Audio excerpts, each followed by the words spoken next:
नमस्कार दोस्तों, मैं हूं राज और आज के इस क्राइम के एपिसोड में आप सभी का बहुत बहुत स्वागत है। उम्मीद करता हूं कि आप लोग स्वस्थ होंगे, मस्त होंगे। दोस्तों, आप लोग जानते ही होंगे कि अपने हिंदुस्तान में बहुत सारी ऐसी जगह है, कुछ ऐसे प्राचीन मंदिर है जहां पर घूमने के लिए विदेशों से लोग आते हैं।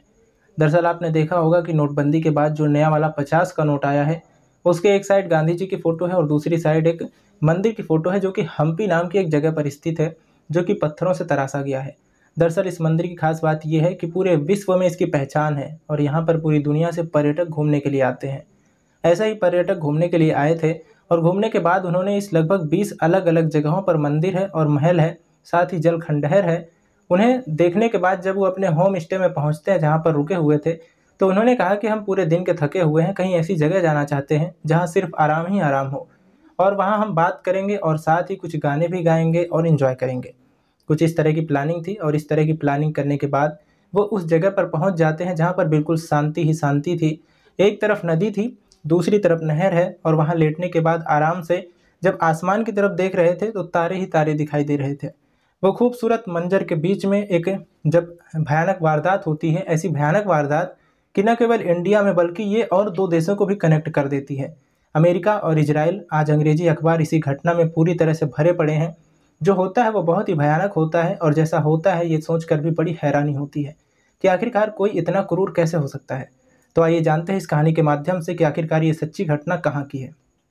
दरअसल कर्नाटक प्रदेश का एक जिला है कोपल। कोपल के पास ये एक अनेगुंडी एक जगह लगती है और अनेगुंडी के पास एक तुंगभद्रा नदी के किनारे सनापुर झील है। दरअसल 6 मार्च 2025 की रात लगभग 11:30 बजे के आसपास का वाकया था। इस सुनसान जगह से इस इलाके से दो महिलाओं की चीखने की आवाज़ें आ रही थीं। उनके मुंह से सिर्फ निकल रहा था हेल्प हेल्प प्लीज़ हेल्प। इस तरह की जब ज़ोर-ज़ोर से जितना ज़ोर से वो चीख सकती थीं, चिल्ला सकती थीं, उतनी ज़ोर से चीखती हैं, चिल्लाती हैं।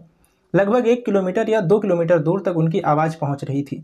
लोगों को लगता है कि कुछ बड़ी बात हो गई है। लोग दौड़ते हुए वहां पर पहुंचते हैं। जाकर देखते हैं तो 2 महिलाएं हैं और 2 वो रो रही हैं, बिलख रही हैं। पास ही 2 व्यक्ति भी खड़े हुए हैं। उनसे पूछा जाता है कि क्या बात है? हम तुम्हारी क्या मदद कर सकते हैं? आखिरकार हुआ क्या है? लेकिन उन महिलाओं के मुँह से आवाज़ ज़रूर निकल रही थी। वो इतनी डरी हुई थीं, इतनी सहमी हुई थीं। जो 2 पुरुष थे, वो भी बहुत डरे हुए थे, सहमे हुए थे। लोग समझ नहीं पा रहे थे कि आखिरकार रात के 11:30 बजे हैं, करें तो क्या करें? तभी किसी ने उनमें से 112 नंबर पर फ़ोन लगाया और 112 नंबर पर फ़ोन लगाने के बाद कहा कि हम इस लोकेशन पर हैं, ये लोकेशन है, आप जितनी जल्दी हो सके यहाँ पर पहुँच जाइए। पुलिस वहाँ पहुँचती है और पहुँचने के बाद फिर जब कहानी जानती है, वो कहानी वाक़ई अपने आप में भयानक होती है। दरअसल एक महिला है जिसका नाम अपना एक होम स्टे है। जब कोई विदेशी सैलानी यानी कि बाहर के देशों से कोई घूमने के लिए आते हैं तो उसको अपने घर पर उसके घर पर आकर रुकते हैं। बहुत ही साधारण सा घर है लेकिन उसके यहाँ पर बहुत सारा प्यार दुलार और पर्यटकों के साथ जो उसका व्यवहार होता है वो बहुत अच्छा होता है। दिन भर वो लोग घूम कर आते हैं, शाम को यहाँ रुकते हैं। तो यहाँ पर 4 लोग आए हुए थे। एक इजरायली महिला होती है, उम्र उसकी 27 साल के आसपास होती है। एक अमेरिका का व्यक्ति होता है, नाम उसका डेनियल होता है और उम्र उसकी 22 साल के आसपास होती है। महाराष्ट्र के नासिक का रहने वाला पंकज जिसकी उम्र 42 साल के आसपास होती है और उड़ीसा का रहने वाला विवास जिसकी उम्र लगभग 23 साल के आसपास होती है। अब ये चारों लोग आते हैं। पूरे दिन इन्होंने लगभग 20 से ज़्यादा मंदिरों के दर्शन किए, इधर-उधर घूमे और आने के बाद इन्होंने जो होम स्टे की मालकिन थी, महिला थी, उससे कहते हैं कि हम थके हुए हैं, खाना खाने के बाद ऐसी जगह आराम करना चाहते हैं जहाँ बहुत सुकून मिले, शांति मिले। होम स्टे वाली महिला ने कहा कि जितनी जल्दी हो सके खाना खा लीजिए। रात के लगभग 8 बजे थे। 6 मार्च 2025 का ये वाक़या है। उसके बाद फिर वो कहते हैं कि यहाँ से चलते हैं, लगभग 4 किलोमीटर दूर यहाँ से सफ़र तय करते हैं, वहाँ से निकलते हैं। वहाँ से निकलने के बाद यहाँ से लगभग 4 किलोमीटर दूर तुंगभद्रा एक नदी है। तुंगभद्रा नदी को ये पार करते हैं और उसके बिल्कुल पार करते ही थोड़ा-सा एरिया है और वहीं पर एक छोटी-सी नहर है और नहर के ये चारों तरफ देखते हैं तो वहाँ पर पहाड़ी है, पर्वत है और कुछ बड़े-बड़े पत्थर हैं। एक बहुत ही अद्भुत नज़ारा है, बहुत ही खूबसूरत है। आसमान की तरफ देखते हैं तो बिल्कुल खुला आसमान है, साफ आसमान है। अब वहाँ आराम से बैठ जाते हैं। जो होम स्टे वाली महिला थी, वो भी इनके साथ चली जाती है इस दृश्य का, इस नज़ारे का लुत्फ़ उठाने के लिए। अब इन्होंने गिटार निकाला, गिटार निकालने के बाद गाने बजाने शुरू कर दिए। गाने सुन रहे हैं, हँस रहे हैं, अपना एन्जॉय कर रहे हैं, बातचीत कर रहे हैं। इसी बीच में एक बाइक आती है और बाइक पर 3 लड़के सवार थे। 3 लड़के जो आके जब बातचीत करते हैं तो सबसे पहले उनके मुँह से यानी कि तमिल में बात करते हैं, कभी कन्नड़ में बात करते हैं। उनके मुँह से एक सवाल निकलता है कि क्या यहाँ आस-पास में कहीं कोई पेट्रोल पंप है क्या? तो वो महिला उन्होंने कहा कि हम हम यहाँ नहीं जानते कि पेट्रोल पंप कहाँ है, इसीलिए आप जा सकते हैं। जैसे ही उसने जाने की बात कही तो उन्हें एक अजीब सी घुटन सी हुई, अजीब सी उन्हें चिढ़ सी हो रही। तीनों बाइक सवारों ने कहा कि ठीक है हम चले जाएंगे, हमें बस आप 100 रुपये दे दीजिए, 100 रुपये दे देंगे तो हम यहाँ से चले जाएंगे। अब वो जिद करके 100 रुपये मांगने लगे तो महिला कहती है कि क्या बात है, हमें क्यों परेशान कर रहे हो, हम यहाँ आराम से बैठे हैं, गाना गा रहे हैं और यहाँ घूमने के लिए आए हैं, आप हमें परेशान मत करिए, यहाँ से चले जाइए।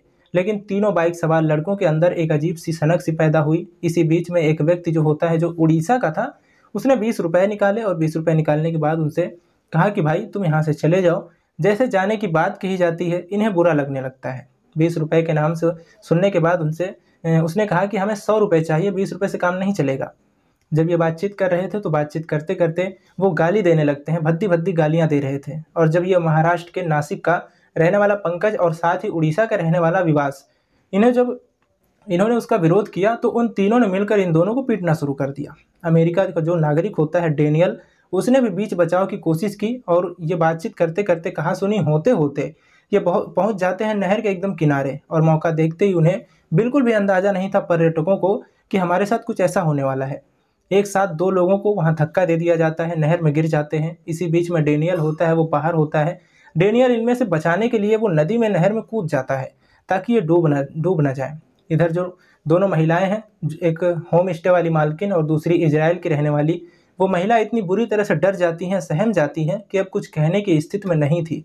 ना चीख सकती थी, ना चिल्ला सकती थी, और वो एकदम इतनी बुरी तरह से डर जाती हैं, समझ नहीं पा रहे थे कि आखिरकार करे तो क्या करें। इसी बीच में ये तीनों काफ़ी देर तक पानी के अंदर रहते हैं, क्योंकि वो उन्हें ढूंढ रहा था। रात का अंधेरा हो रहा था, देखने में पता नहीं चल रहा था कि वो कहाँ है कहाँ नहीं है। इसी बीच में इन तीनों ने मिलकर इजराइल वाली महिला जो होती है और जो साथ होम स्टे की मालकिन होती है, उसके साथ ये बारी बारी से सामूहिक बलात्कार करते हैं। वो चीख रही हैं, चिल्ला रही हैं, लेकिन उनकी चीख की आवाज़ इन तीनों लड़कों के कानों तक नहीं पहुंच रही थी कि आखिरकार वो क्या कर रहे हैं, क्या नहीं कर रहे हैं। क्या इसी इरादे से आए थे? क्या उन्होंने पहले से ही प्लानिंग कर रखी थी, या इससे पहले भी वो इस तरह के गलत काम करते थे? वो दोनों महिलाएं इतनी डर जाती हैं, सहम जाती हैं, समझ नहीं आ रहा था कि आखिरकार करे तो क्या करे। लगभग 1 घंटे तक ये सब चलता रहता है। उधर डेनियल ने बड़ी हिम्मत जुटाई। जो 42 वर्षीय नासिक महाराष्ट्र के रहने वाला होता है पंकज, उसको तो वो बचा कर ले आता है नहर से। लेकिन विवास जो होता है, वो विवास अचानक ही गायब हो जाता है और उसकी जो घड़ी थी, जब वो धक्का दे रहे थे तो घड़ी टूट कर छूट कर वहीं गिर जाती है। घड़ी के अलावा उसके बाकी कुछ चीज़ बची नहीं थी। अब डेनियल और दूसरा जो उसका साथी होता है पंकज, वो भी नहीं समझ पा रहे थे कि आखिरकार करें तो क्या करें। वो तीनों इस घटनाक्रम को, उनके सामूहिक बलात्कार की घटना को अंजाम देने के बाद यहाँ से बड़े आसानी से भाग जाते हैं, फरार हो जाते हैं। अब ये दोनों महिलाएं चीखती हैं, चिल्लाती हैं। जब उनकी चीख की आवाज़ आसपास के दूर तक 1-2 किलोमीटर दूर जब पहुँचती है, तब रात में ही लोग भाग कर आते हैं। पुलिस मौके पर आती है और तब ये पूरी कहानी जानती है।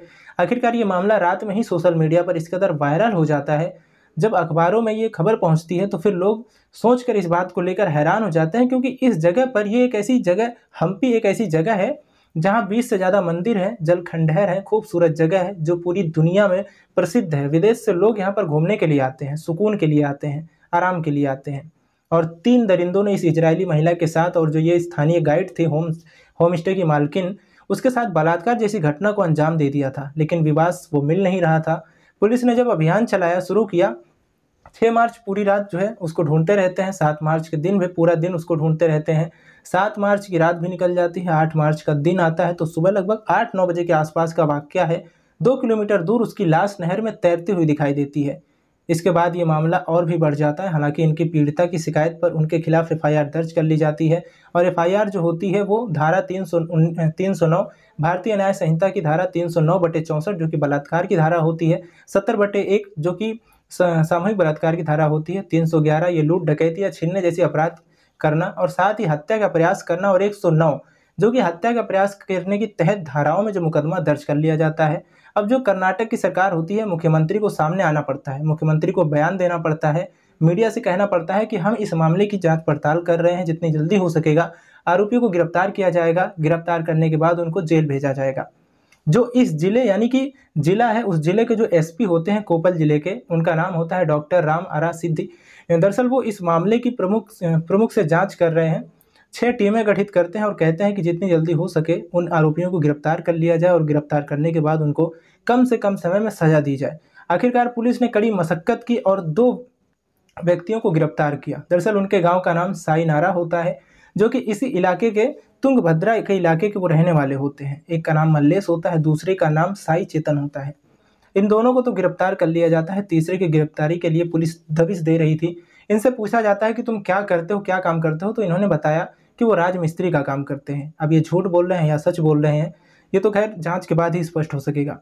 लेकिन जिस तरह का उस महिला के साथ, उस होम स्टे वाली मालकिन के साथ दरिंदगी होती है, इस बात की गूंज अब चारों तरफ फैल गई है। जितने भी लोग यहाँ पर घूमने के लिए आते हैं या जब अखबारों में ये पढ़कर देखेगा कोई, इंडिया के एक हिस्से में कर्नाटक और कर्नाटक का एक हिस्सा है, एक जगह है हम्पी, जो कि विश्व प्रसिद्ध है, जहाँ पर बहुत सारे दुनिया भर से लोग घूमने के लिए आते हैं, विदेशी सैलानी यहाँ पर आते हैं। आखिरकार इंडिया की क्या छवि उन तक पहुँचेगी, क्या सोचेंगे वो लोग, आगे कोई आने की हिम्मत करेगा यहाँ पर, क्या वो आएगा या नहीं आएगा। अब जो होता है वो बहुत भयानक होता है। हालांकि पुलिस इस मामले में जांच पड़ताल कर रही है। पुलिस का दावा है कि हम कम से कम समय में आरोपियों को सजा दिलाएंगे, लेकिन जिसकी इज्जत गई है, क्या वो इज्जत वापस आएगी, इस बार इस पर भी सवाल बहुत खड़े होते हैं। दोस्तों, इस पूरे घटनाक्रम को सुनाने का उद्देश्य किसी को परेशान करना नहीं है, किसी का दिल दुखाना नहीं है, बल्कि आपको जागरूक करना है, आपको सचेत करना है। जय हिंद, जय भारत।